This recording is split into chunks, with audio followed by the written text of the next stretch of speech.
Hi, Sylvia. Hi. It's very nice to meet you again.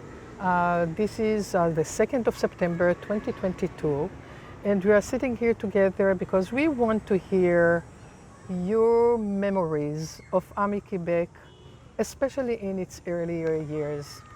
So you are really our memory, so it's really super important for us. The memory is beginning to go, but the long-term memory stays a little longer. Exactly. Yeah. Yeah. Okay. We started AMI. It was Meg Ruman who really started it. She was always interested in Australia, and one year she decided she's making a trip to Australia, and she went to visit a pen pal that she'd been writing to for years and years. And once she was there, she realized, she found out that this pen pal had a daughter who was mentally ill, just like May did. And they spent a lot of time talking about it, and she told her there was probably a group in Montreal, although May had been looking for one and couldn't find, and she told her to call Mr. I wrote his name down, or Mr. Kahan in Saskatchewan, who was in correspondence with me. She called him, he gave her my phone number, she called me, and she came up to spend some time with me. We sat, I don't remember how many hours, just talking. She was talking to me about her daughter, I was talking to her about my son, telling her things that I had never told anyone, not even my parents, and to live together with my parents. It was just not something to talk about. Anyway, she knew Ed and Eve Lechner and the late Ruth and Ken Moscovich, and we started to get together with them. We would meet at each other's home and just to talk. Anyway. You know, I just remember that May used to say that it's only on her departure from Australia that they actually shared with each other that they have a relative with mental illness. Really? Yes. So, you know, the stigma was so rampant at that time that even they were pen pals for a very long time and close friends, it's only as she was leaving they shared with each other this information. Amazing, amazing. There was a series of articles in the Montreal Star written by Jim Farquhar about mental illness and what happens after the patient goes back home, who looks after them. And May and Ed Lechner made an appointment. He was our first president, actually. They made an appointment to meet with him, and he wrote another article about really what happens afterwards. And he gave a phone number, and we had phone call after phone call, and finally we got a room at the Institute. I think May knew someone there, and we had our first meeting, and I think about 30 people showed up. No one knew each other. That was amazing. And he had put our phone number in the article, and we got many phone calls, and then we had our first get-together. I think we had 30 people, and we started to make a list. We kept a list up until 1990, when you came into the picture, and then we had a proper office. But yet, what you are telling us is what happened 45 years ago, you know, in 1976 or 77, when you started to meet with each other. We were offered a room at the Institute of the Jewish General, and we started to meet there. And then we needed a second room and a third room, and we had social workers from the Douglas Hospital came and spoke with us, and then we started getting doctors to come and lecture to us on a regular monthly basis.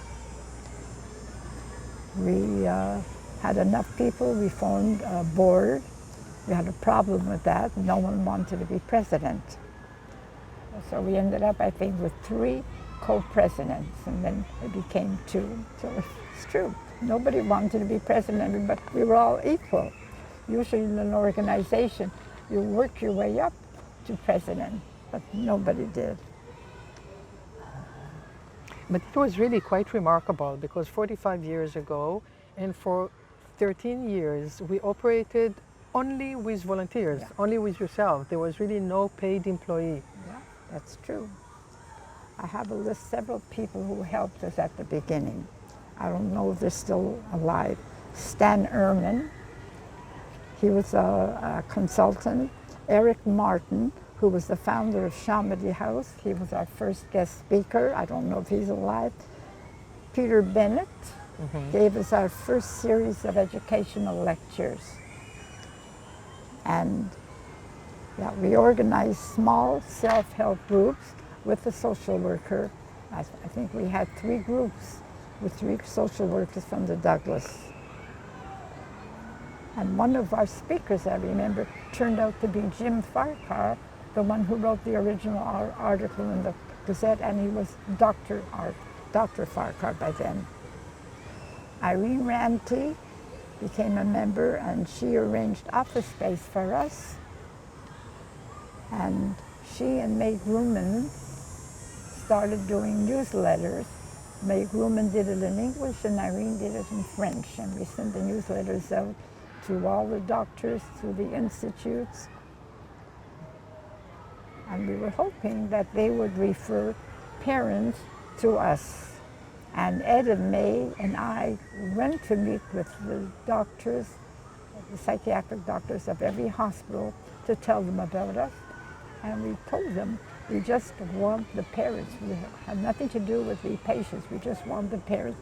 But it took a long, long time before we finally got a referral. And it was actually a nurse from one of the hospitals who was the first one to refer someone to us. You know, mind you, we are doing very similar right now in hospital. It's not evident, it's not evident that every family is being referred to us. So what you started 45 years ago is not over yet. We are still working on changing the culture in the public sector. It was different in those days.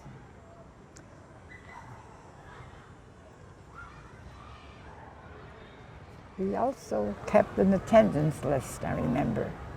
I took down the name of every new member, and we got the name, the phone number, and whether it was a son or a daughter, just for listing.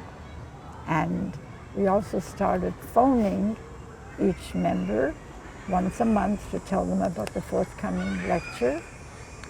And I remember also if someone didn't show up at a meeting, we would phone them to find out if they're having any special problems with their son or their daughter. We were like a close-knit family at the beginning, and that feeling never went away. But that's the way we felt. We could talk to each other like we couldn't talk to parents or sisters or brothers or friends.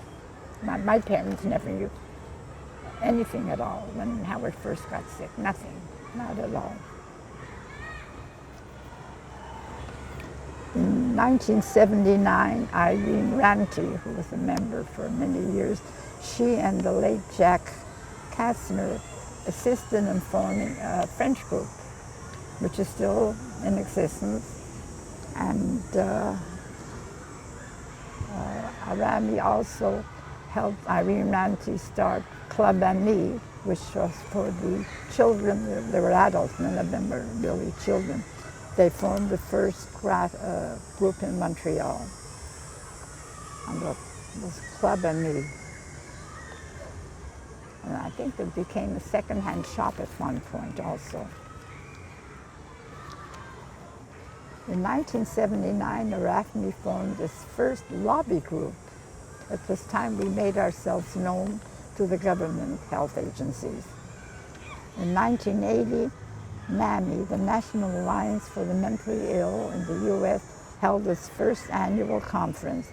AMI joined the conference and sent its first 2 members to the conference, and they came back with so much information, what was going on everywhere. And that year we had our first of many, many fundraising events. It was a theater night, I remember. We also participated in many community events, seminars, and just to make our name more known in the community. For the theater events, did you guys host plays, or did you go watch plays, or No, what kind of event was it? she was a singer. Her Okay. name, Patty something, but I don't remember her name. Okay. Yeah, she was a singer, and she offered her services to us. That's great.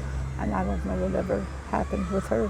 So it's always been community and like the people around you Yes. that have really like supported. Absolutely, absolutely.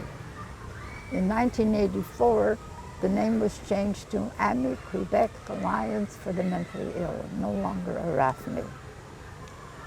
In 1985, an umbrella organization of family associations was formed, and AMI was a founding member, and it was Irene Ranty who helped with that. In 85, we were invited to the group meetings for parents that were in some of the hospitals. So we were invited to speak to the parent meeting to tell them about AMI, and we did get, them coming to the meetings. Then we had a sibling and adult group. Siblings whose parents, one of the parents was ill. And we also had not only the adults group. You had siblings and adult children. The siblings, And someone adult, who has a yeah. brother or sister, Yeah, and and adult adult children who children. have a parent. Yes, we had Yeah. that. That was formed by Cheryl Caswell and Joanne Smith, That's I right. remember. And until 1990, we operated only with volunteers. And in 1990, we got her. Mhm. And that was through Monty Berger, That's right. the late Monty Berger. He did a lot for the organization. And we also have we still have the annual low beer lecture. I think the last 2 years it was online, I think. That's right. Yeah. And that's about it. Since we have Ayla, there's a lot of history since then, since 1990. Yeah, I remember when it was that's 2 years ago, we had a special evening for you. Yeah. It was to mark my 30th 30th. anniversary. And we wouldn't be here today the way we are if not for Ayla. That's definitely. Oh, well, but you wouldn't and we wouldn't be here if it wasn't for you, And the the other first 13 couples. years. In fact, Ayla was not bilingual, of course. She spoke English. She took French lessons, and so she became bilingual, because in Quebec, if you deal with the government, you have to speak French. What else can I remember? What can you say about the change of the experience of families in light of the work that you have been doing together? It's not hidden behind the closet anymore. Definitely not. People are much more open. That's the big change. People talk about it, you read about it more. It's not something hidden. It's open. And it changed the feeling. I think that there were lots of guilt and shame associated because of the stigma. Do you feel that this changed to That's some changed. extent?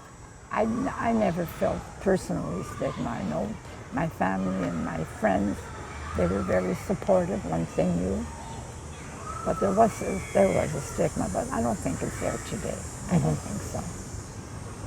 You have so many new people coming out to Randall compared. There were so few people at the beginning.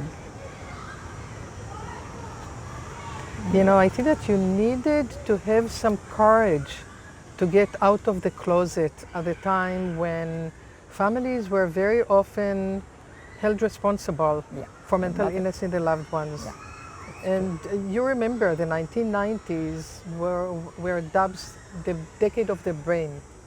And I think that, you know, when this was suggested, I think that families felt a little relief, because if it's a brain disorder, which today, by the way, is not really very clear, but at least at the time, I think that families felt a little relief of their, you know, the blame of the guilt, exactly.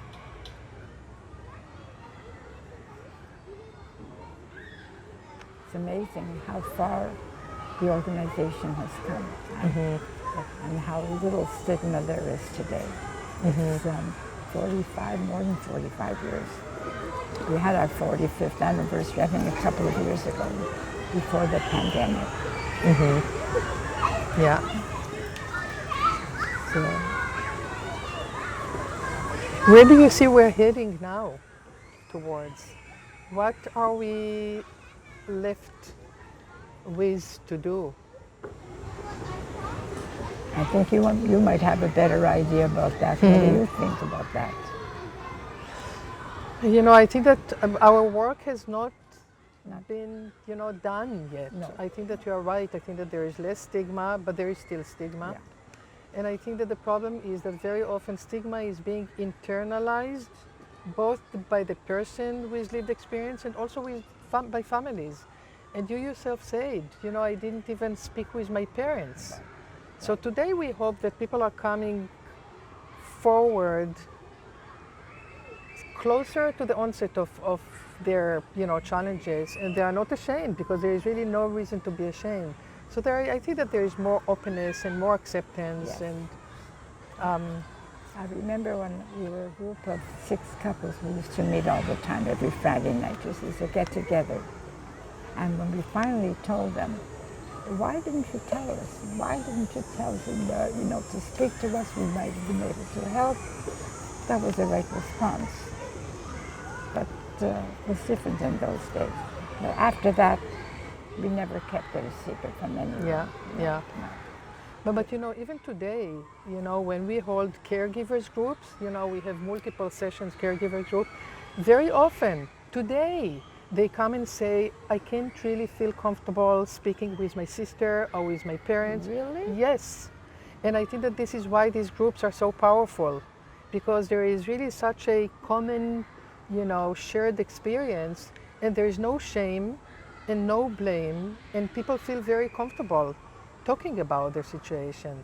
So we have done, you know, very important steps forward, but by no means we are done. I remember when I received an award and I had to speak.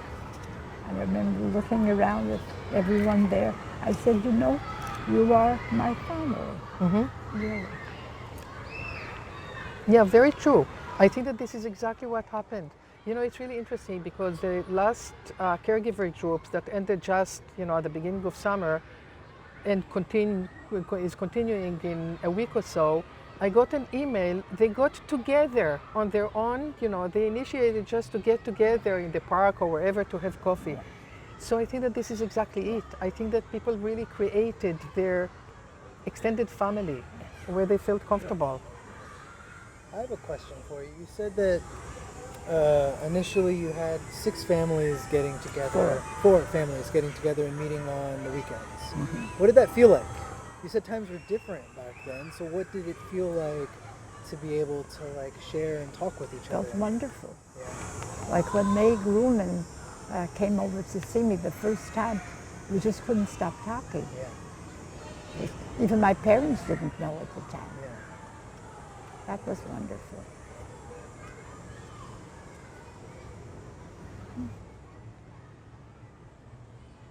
So where are we headed, Ayla? So where are we heading? Well, it seems that, you know, more of the same, and hopefully the same is going to be different in another few years.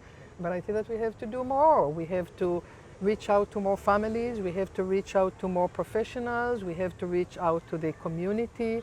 So, you know, there will be no shame or guilt attached to mental illness. And it will be the same as physical illness or any other, you know, challenge. God willing. Yeah. Should But be. this has to do, and not necessarily for this interview, but I think that it has to do a lot with the values of our society. So maybe this is really what we want to, not to embark on, but really to try to change, our values of excellence and quick fixes. And, if you are not fitting the mold, you are doomed. No, it shouldn't be like that. Do you think that any of the founding members would have expected it to go on for this long or become what it has No, become to no, this day? never. Never? Mm. Where do you think everyone who originally started it, when they came together for the first time and decided to start an organization, where do you think they would have wanted it? What do you think the final outcome they would have hoped to have been? I don't know if we even thought that far ahead. It was so new to Yes. us. I don't think we thought. But I think that the first intention was to help each other. Yeah. But I think that soon after, it really became a mission, to change the perception in the society. And this is why I have great admiration for the 13 years that you had no penny to your name. You remember that we met in her home Yes. for board meetings? Yes. And she used to write the newsletters on a manual typewriter. I think that it was amazing. For 13 years, you really had to have very strong conviction. And it's not just to help each other, but really to change something in our communities. I don't remember how much we were heard about after we started sending the newsletters out. She typed them in English, Irene typed them in French. We didn't get much response. Mm-hmm. We didn't get much response, but we sent them out. And I remember I used to take them to Douglas because my son was at the Douglas at the time. And once a month, I would take them with me and give them to the staff at the Douglas. But in those days, we didn't hear back. Yeah. No. Oh, you continue to deliver to the Douglas for years and years. Until we actually stopped delivering to hospitals. Everything is online and so on. Yeah. But you did it for many, many years. Anyway, I'm glad we're still here. Yes. That's all I can say. I think that really, honestly, I think that people who started AMI-Quebec were really very, very strong and very, very convinced breed. You didn't really give up. You really, with all the difficulties, with the stigma, and with no money, and with just very strong conviction, I think that it was really admirable. Well, Ed did a lot. He was a businessman, so he knew a lot more about things like that than we did. He lived not very long, actually. And then Monty came, and Monty was very much a community Yes. person. Yes. So I think that he really helped also to, Yes. to have a He broad was perspective. wonderful. He was such a wonderful human being. I mean, Yeah. I still have his book. Remember? Yes. Yes. Yeah. Oh, I have wonderful memories, Well, very I'm just fond thinking, memories yeah. from the, Me too. early Yeah. people. I I do. think that when I came in 1990, I think that there were 158 about members, something like that. And how many about do we have now? It's really hard to say, but we have few hundreds. I think that it comes and goes up and down. But as I mentioned to you, there are many, many more people who take advantage of our programs and services Without being than actually becoming members. And we are really not. We are suggesting that people will become member because it's really, I think that it's an expression of loyalty and commitment. But it's, we try to make it as easy as possible for people to take advantage of what we can offer.